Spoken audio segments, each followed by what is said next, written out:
JayBratts, welcome back to the channel, and same with the last video, I've still got my PC sitting out because the RGB fans all went in without a problem. But while it's out, I thought let's get my other accessories for the PC unboxed and get them set up. So we've got the DeathAdder Razer mouse that we're going to be switching to now. I believe this is a full RGB.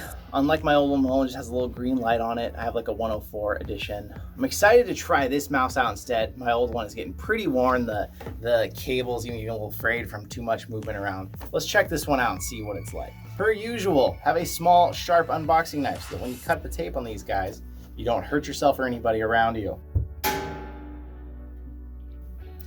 All right. For gamers, by gamers. We shall see. Books and crap, don't need any of that. I was worried with the box size that this mouse was gonna feel small. I feel like looking at it now, it looks like it's gonna feel good. We've got the DeathAdder Elite RZ01-201 gaming mouse. It's got a nice braided cable as per usual. It's expected of Razer, I'd say. It's got your scroll wheel, of course, these two buttons, and then your back and forth function, which I'm actually happier about that because my current mouse has the 1 through 12. In FPSs, that's great because then you can switch through your guns really quick, grab your shotgun, your pistol, your machine, whatever.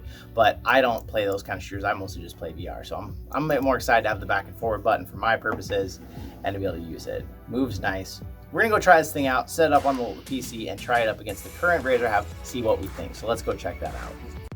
All right, so we are checking out our new Razer DeathAdder Elite. So I've been using this for a couple weeks now, and the first thing I noticed the minute I got on here, this mouse is crazy sensitive. It's got a 16,000 DPI.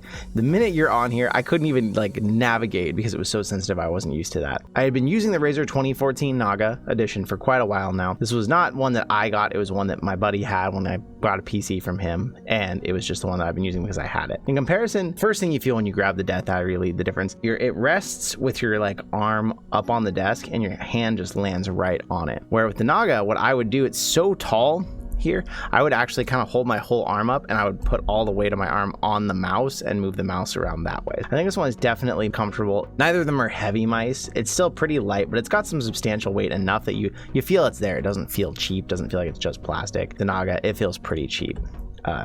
This of course has the full RGB.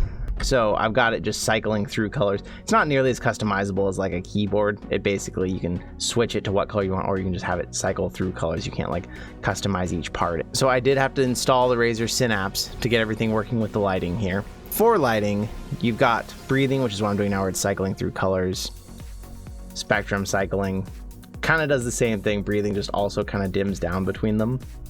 I think actually spectrum cycling is probably the one I'm going to be using the most. Reactive, so then it would dim all the way down, but then when I click it, it would actually light up for a bit. Nothing that's going to change my gaming or anything.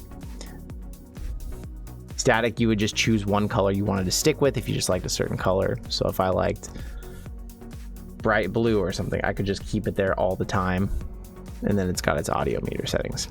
So personally, unlike the RGB keyboards, the mouse, I don't see there being any purpose besides the look of it having lights. Like for an RGB keyboard, you can light up certain keys and have it set up to a way that kind of makes sense for the way you game, because then you'll know, okay, this is a key that I always go to that's lit up here that means a certain function game. The mouse, it's really just for looks. So the RGB is cool. It's no deal breaker for me. I was fine with the old mouse just being green.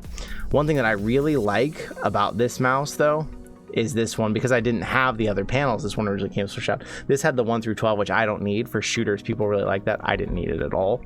This one has the back and forward keys, which I use a lot more. It's a 16,000 DPI mouse. So like I was saying, that first put it on and the sensitivity was crazy. So I went in and turned my mouse sensitivity almost all the way down on the computer, because this has a really nifty feature, as most Razer mice do. It has a sensitivity up and down button here. So I can switch this down to 9,000 DPI and it's less sensitive. 4,500, it's barely sensitive.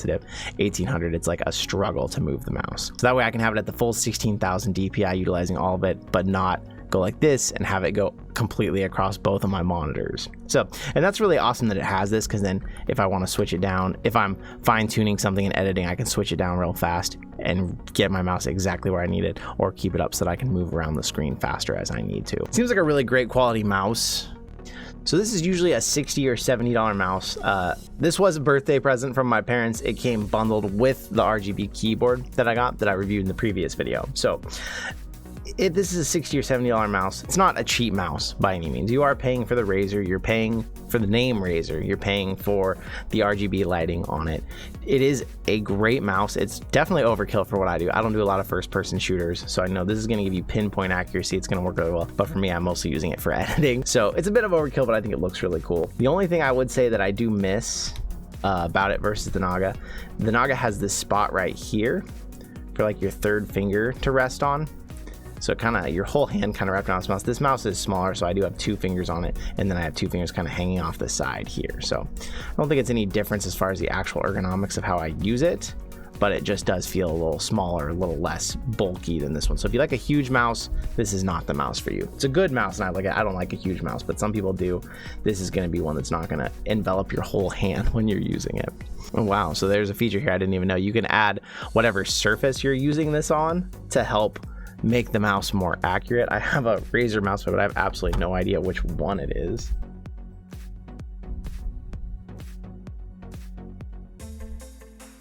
Okay, so apparently it looks like it's that one right there. So your sensor requires fine-tuning in order to effectively use this pre-calibrated mouse mat data.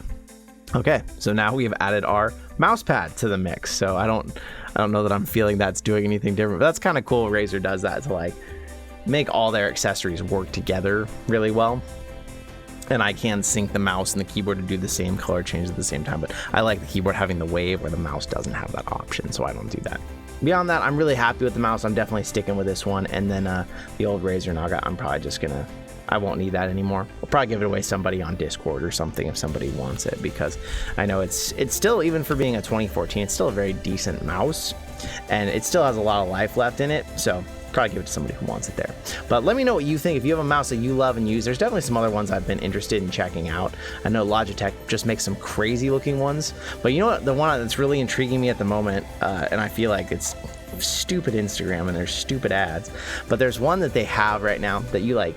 So if you were to like lay your hand on your desk like this, the mouse is basically built like that. Like you would hold it just like that and move it around. I don't know. It's pretty weird, but it's definitely, I'm interested in trying some of the new, more weird ergonomic ones. But for now, this one's pretty cool. I like the look of it. I like the RGB, but I don't know. I'm interested in that because my wrists do get tired after a lot of editing, and I find myself doing this all day. Probably not a super good thing. So thank you so much for hanging out with me today. Let me know what you think about RGB mice, gaming mice. Are these expensive ones really worth it to you? Let me know what you think. I will see you in another reality. I want to say the biggest ever thank you to our now 4 patrons: K27, Rocket Sauce 28, Fred Nepetebo, Ege Kartatash. Thank you so much, all of you.